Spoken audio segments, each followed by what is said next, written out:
So it's been 2 weeks to the day since I came out as an atheist in a fundamentalist Christian family. We were kind of in Southern Baptist Calvinistic denominations. So we were the most extreme versions of Christians, very, very narrow view of Christianity.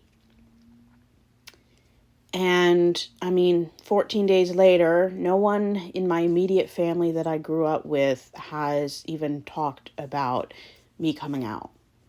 Like, dead silence, dead on arrival, nothing. And I didn't really expect them to say anything. Because anytime I had an emotional or developmental issue, I never talked about it with my parents. They never talked about it with me. And my therapist always says that someone's past behavior and current behavior is a good indicator of what's going to happen down the road. My family is very emotionally disengaged. They don't like having discussions about anything that isn't religion and family.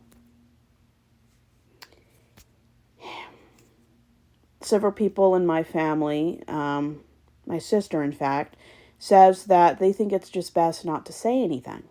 And I'm thinking, saying anything is better than saying nothing. My family just lacks the basic forms of compassion and empathy. And viewing my coming out text as anything but a heartfelt update on my life shows how devoid of empathy they are. And for those thinking of coming out, I want you to be aware that there's a very good high chance that your family will just ghost that part of your life. And I wouldn't even call it luck, because honestly, if somebody treats you that way and they still acknowledge you exist and talk about anything else, I don't think it makes you lucky. But if you have a more positive experience where your family doesn't cut you out of their life, they don't disown you, they keep you around, but they never talk about what's important to you or what's going on with you, I'm not sure I want these people in my life. Luckily, I don't live in a country where it's illegal to be an apostate, where you die because you leave the faith. Luckily, I'm an atheist in a country that hates me, but at least they won't kill me. So that's a con. Well, that's a pro coming from where I'm coming from. But it's not a culture that accepts people. It's not a culture that doesn't assume I'm straight and a Christian just because 17 other members of my family are Christian and straight. It's like living in a family where nobody looks for subtext in a movie. Nobody ever takes anything but face value. There's no depth, no internal reflection, nothing. I've never had an emotional connection, an emotional argument with anyone. There's nothing to connect to. There's never been any vulnerability or intimacy in any conversations or experiences in my entire childhood. It's kind of like being related or being in a relationship with a robot that is incapable of having feelings or showing positive emotional connection. There's no compassion, no empathy, no maternal or paternal or familial affection. Whatever they don't like about you, they immediately claim amnesia that they don't know about it, and they act like they don't. It's toxic. If somebody is courageous and vulnerable enough to come out and admit what they are and what they're not, you don't just ignore it and never talk about it. This is how toxic my family is. I have had a sister-in-law married to my eldest brother, who's 15 years older than me, We've texted twice, but they're not my immediate family. I didn't grow up with them. By the age of 5, my eldest 2 brothers were out of the house. I didn't grow up with them. So I expected there to be selective ghosting. And my therapist says how people behave and what they do or don't do in emotional, complex, or awkward situations consistently tells you exactly who they are. And my family thinks that it's more important to focus on the first snowfall of the season than to make sure that one person in their family is emotionally and psychologically okay. Nobody in my family that I grew up with, siblings or parents, have even asked if I'm okay. Do I want to talk about it? Nobody. And sometimes before, during, and after coming out, you're forced to mourn the people that don't exist. Every child, every daughter, son, sister, brother, everyone deserves to have a family who has genuine interest in their life, who emotionally and physically supports them, who cares. And when you don't get that, anytime during your childhood and young adulthood, you can be emotionally and psychologically retarded, stunted. And I think a lot of times emotionally avoidant people, it's a coping mechanism for something in their childhood. It doesn't mean it's okay. And it doesn't mean it should be just avoided. If you can't face difficult issues with a pursuit and overcoming those, I mean, you're not a mature, emotionally connected person. Effective communication is one of the first things I learned about in therapy. And looking back over the many discussions, arguments, and screaming matches that occurred in my family over 31 years, I don't think we've ever had an effective conversation. We've never had a conversation where people didn't try to change each other's minds, control and manipulate, gaslight. I mean, it hasn't happened. Because if people can't accept you the way you are and actually acknowledge who you are, I mean, they don't have to support it. They don't have to do anything besides acknowledge that you sent a text and that they're working toward being okay. And when you don't even get that, I mean, can you honestly claim to genuinely care about someone if you ignore important parts about that person? And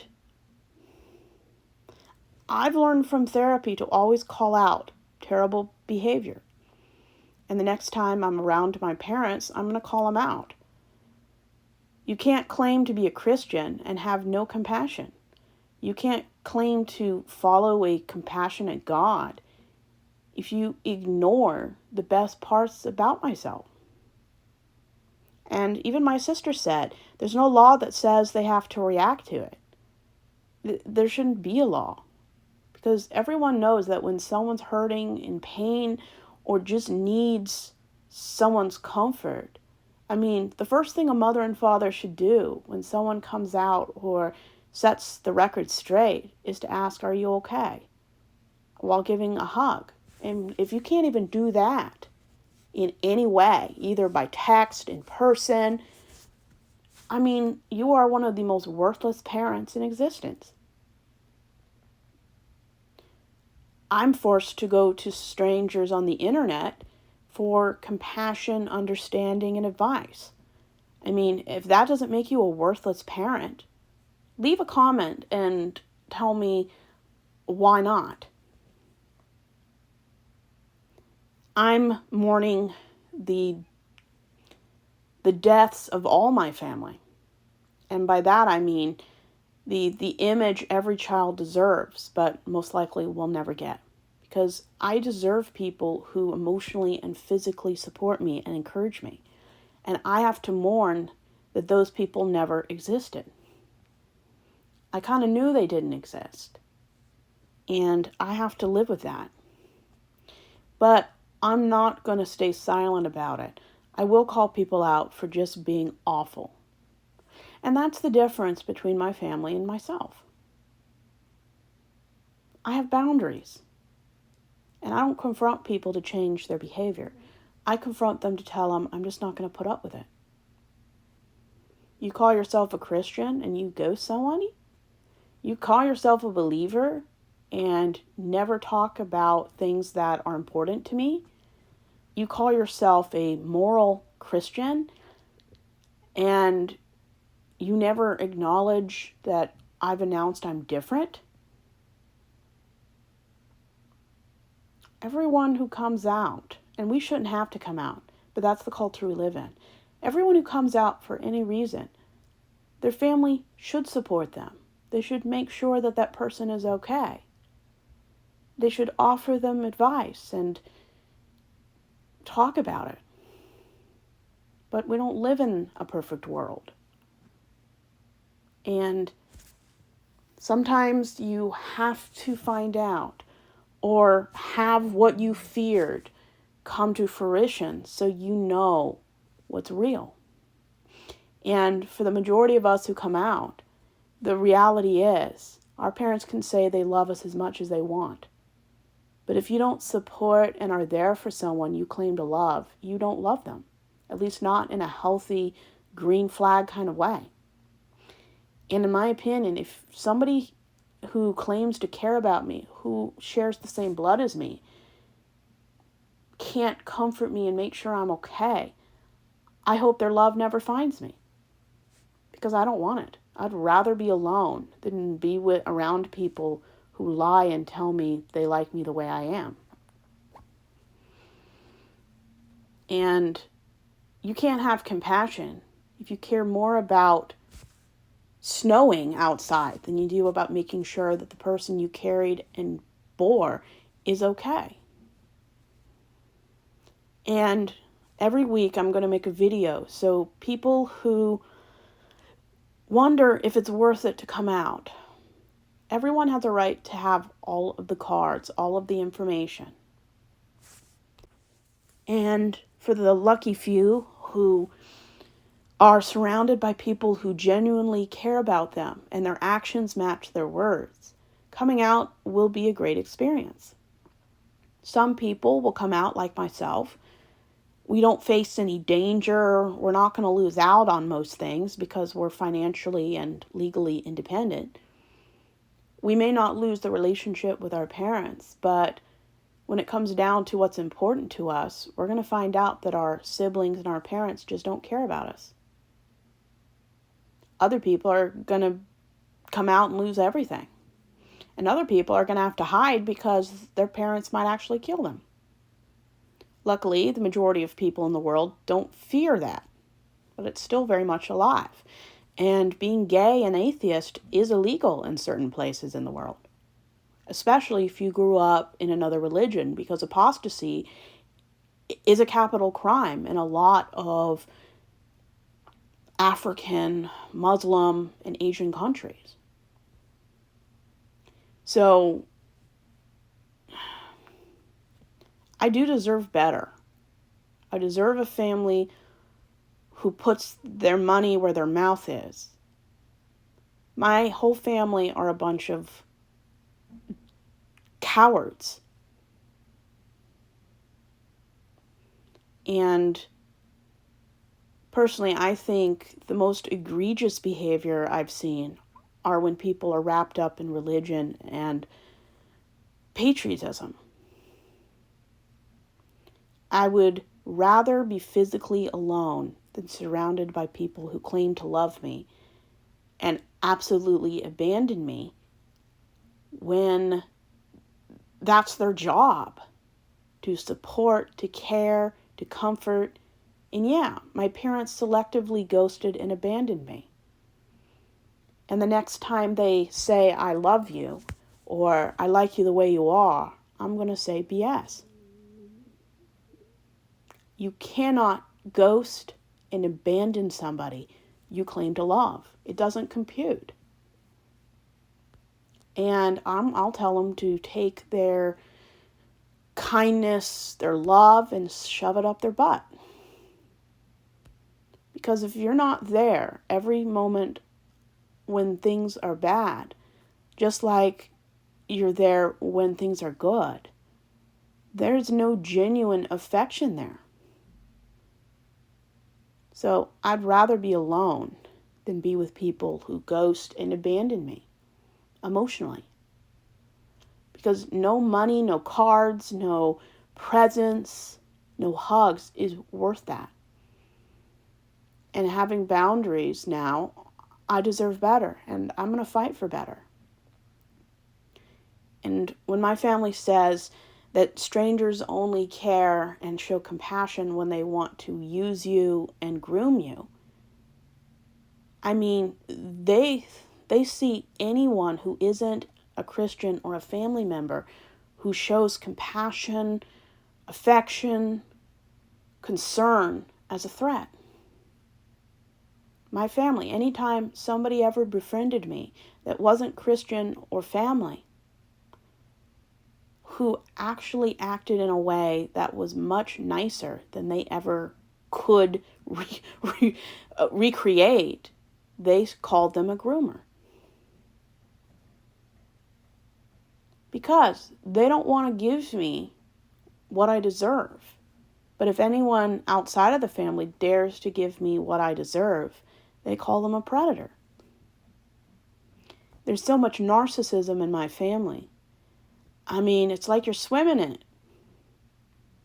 And it's hard to get well in therapy when you're still floating in acid and just horrible sewage. It poisons you. So going forward every week, I want to make a video where I just want to stop talking about my family. My family is dead to me emotionally. I will still be physically around them, but emotionally, I just don't want anything from them. And I will be calling out their bad behavior. Because you cannot claim to know Jesus, God, or whatever imaginary God you believe in, and abandon and gaslight people. Personally, if there's a hell, that's where these people belong. Luckily, I don't believe in hell. Because I believe in compassion, and I don't think compassion is a traditional Christian value. I've received no compassion from my family, ever. And if they view strangers giving compassion and acceptance as a threat, why would I want anything from them?